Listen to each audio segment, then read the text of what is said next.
Sunday Night Football this week. Really interesting. NFC, this is the second week in a row, just NFC heat coming your way on Sunday Night Football. And this time, though, the Bucs are in a little bit of sticky territory. They've lost 2 in a row. The Patriots and the Rams were those 2 losses. Or excuse me, that they now have to play the Rams on Sunday Night Football, but they've lost 2 in a row going into this game. Coach, how do you view this Bucs team right now? I know you're there in Tampa.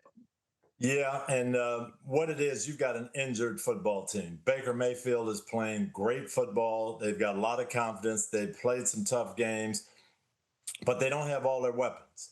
And so that's a little bit of a problem. And then on defense, they just don't have that pass rusher that can create havoc. And Todd Bowles has to create it. So against the average quarterbacks or the quarterbacks that don't have a lot of experience, those blitzes come and they disrupt everything.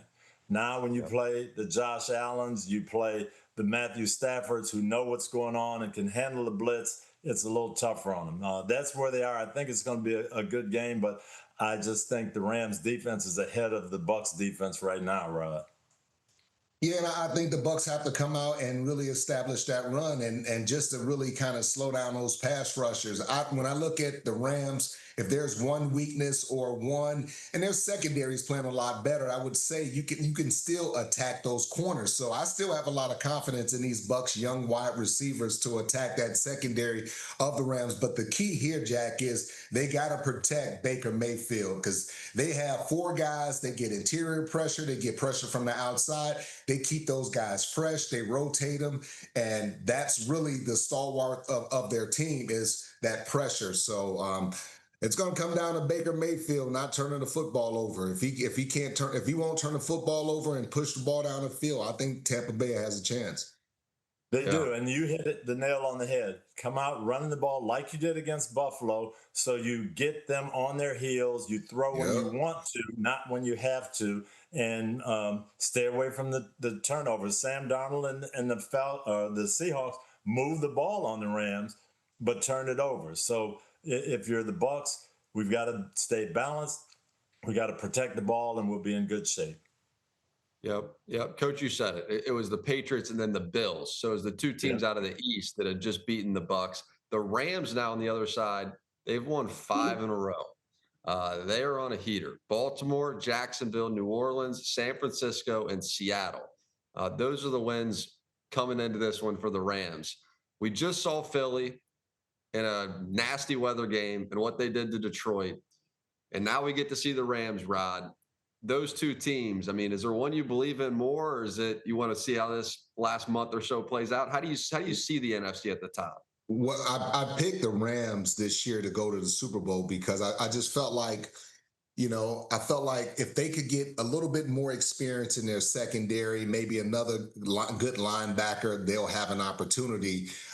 They went out and got I think they went out and got Poona Ford, and I think they're just better on defense across the board. I think offensively adding Devontae Adams is huge because now they have 2 number 1s, and it's just they run the ball. They do so many different things. They come out in different formations. 3 tight end personnel groups. It's just Sean McVay does a lot. He puts a lot of pressure on the defense. So, I've seen the Bucs, Coach. I don't know if you watched the tape, but the Bucs, they've let some guys go free in the secondary. They've kind of had some miscommunication. So just wondering if Todd Bowles, if he simplifies a little of that defense. I don't think he can. I think he's got a blitz to get pressure. And if Matthew Stafford, if they handle the blitz, they'll have some guys open because the Bucs cannot cover these receivers over a long period of time. I like the Rams, too, where they are. They're playing very good offense. Their defense pressures you. They're a complete team. I look at Matthew Stafford. The last 7 games, so that would be since the loss to Philly, which was the result of the blocked field goals at the end of the game, really. 22 touchdowns, 0 interceptions since the loss to Philly. On the season, 27 touchdowns, 2 interceptions. Right there in the thick of this MVP race. Could they have higher end quarterback play? Like the Rams, to me, are the team that can beat Philly. Now, I know there's a long way to go. Injuries will happen. Teams will change and fluctuate. It does every year. But the Rams, to me, are the best positioned and built team to beat Philly. Would either of you disagree? So let me just say this. The one thing about the Rams, they have a quarterback that's going to get the ball to their guys. That's the beautiful part about it. There's no question Devontae Adams is going to get 10 or 12 targets if those two teams play. Puka Nacua, he's going to get his. So that's probably the difference between a Jalen Hurts and a Matthew Stafford. Stafford's going to make sure that his key players get the ball, whereas Jalen, you just never know. Yeah. No, the Rams can definitely beat Philly. They've got all the machinery that you need. But I looked at their game last week. They get 4 takeaways from Seattle, and they almost lose the game. It's a 60-something yard field goal, but could have lost the game. Matthew Stafford's playing great. Their offense is playing great, but that's where we are in the NFL. There is not a dominant football team right now. It's true. Rodney and I were talking too after this past week's game.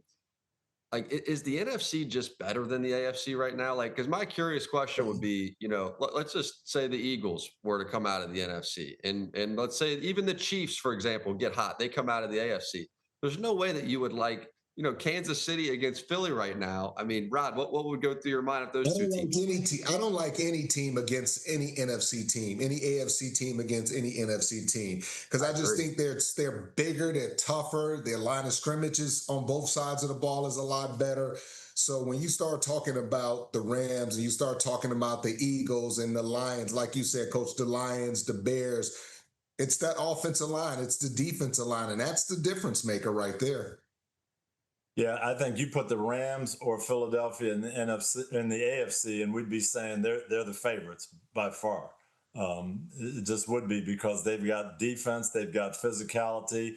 The AFC teams are all missing something. Hi, I'm Mike Tirico, and thanks for watching. Make sure to hit subscribe for the latest news and highlights from NBC Sports.